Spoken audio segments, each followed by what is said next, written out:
শীতের সকালে এমন ধোয়া ওঠা খিচুড়ি খেতে কার না ভালো লাগে বলেন তো। শীতের সব রকম সবজি দিয়ে আজকে এই খিচুড়িটা রান্না করেছি। বাসায় ছোট বড় সকলেরই এই খিচুড়িটা পছন্দ, আর রান্না করাও খুবই সহজ। পোলার চালের সাথে মুগ ডাল মসুর ডাল আমি আধা ঘন্টা ভিজিয়ে নিয়েছি। মুগ ডাল কিন্তু অফ ক্যামেরায় ভেজে নিয়েছিলাম। 3 টেবিল চামচের মতো এখানে পেঁয়াজ বাটা ব্যবহার করেছি, 1.5 টেবিল চামচের মতো রসুন বাটা, 1 টেবিল চামচের চেয়ে একটু কম আদা বাটা, 1/2 টেবিল চামচ জিরা গুঁড়ো, 1 টেবিল চামচ হলুদ গুঁড়ো, 1 টেবিল চামচ মরিচ গুঁড়ো, স্বাদ মতো লবণ। লবণটা একটু কম দিয়েছি, পরবর্তীতে আমি দেব। তার সাথে হচ্ছে খিচুড়ির যে রাঁধুনি মিক্সড মশলাটা থাকে সেটা দিয়েছি। ছোট প্যাকেটের 1 প্যাকেট হচ্ছে টমেটো সস দিয়েছি, তার সাথে 1 প্যাকেট হচ্ছে ম্যাগি মশলা দিয়েছি, বেশ কিছু পেঁয়াজ কুচি দিয়েছি।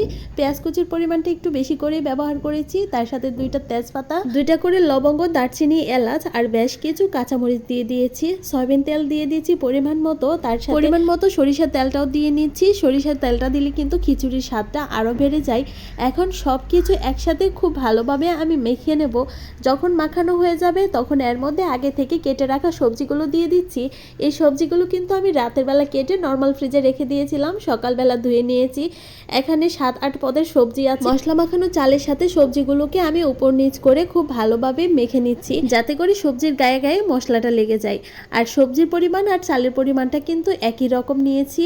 সব কিছুকে খুব ভালোভাবে মিক্সড করে 10 মিনিটের মতো ম্যারিনেট করে নিয়েছিলাম আর কি। আর এর ফাঁকে বাদাম ভর্তাটা করব, তার জন্য কিছু শুকনো মরিচ নিয়েছি, কিছু কাঁচা মরিচ, এখানে কিছু পেঁয়াজ কুচি, রসুনের কোয়া দিয়ে হালকা একটু ভেজে নিচ্ছিলাম। গতকালকে মাংস রান্না করেছিলাম, সেখান থেকে অল্প একটু ফ্রিজে উঠিয়ে রেখে দিয়েছি। তার সাথে 2 রকমের ভর্তা করছি। বাদামগুলো এখন দিয়ে দিয়েছি, সাথে ফ্লেভারের জন্য একটা চিংড়ি মাছ দিয়ে দিয়েছি। এখানে চিংড়ি মাছটা না দিলেও হয়, তবে দিলে আমার কাছে খুব ভালো লাগে। সব কিছুকে একসাথে খুব সুন্দর করে ভেজে নিয়ে আমি উঠিয়ে রেখে দিয়েছি ঠান্ডা হওয়ার জন্য। ঠান্ডা হওয়ার পর আমি ব্লেন্ড করে নেব। এখানে দেখেন ম্যারিনেট করার পর আমি বসিয়ে দিয়েছি খিচুড়িটা। এখন খুব সুন্দর করে ভেজে নিতে হবে, যেমন করে আমরা পোলাওর চালটা ভেজে নিই তেমন করে ঝরঝরা করে আর কি। চাল ডাল ধোয়ার সময় এর থেকে আমি পানিটা তেমন ভাবে ঝরাতে সময় পাইনি, তাই একটু সময় নিয়েই ভেজে নিচ্ছি আর কি। যখন খুব সুন্দর করে ভাজা হয়ে গেছে, আর এক পাশে কিন্তু আমি গরম পানি বসিয়ে দিয়েছি। ফুটন্ত গরম পানি এখানে আমি দিয়ে দিচ্ছি আর কি। গরম পানিটা দেওয়ার সাথে সাথেই কিন্তু কিছুক্ষণের মধ্যে বলক চলে এসেছে।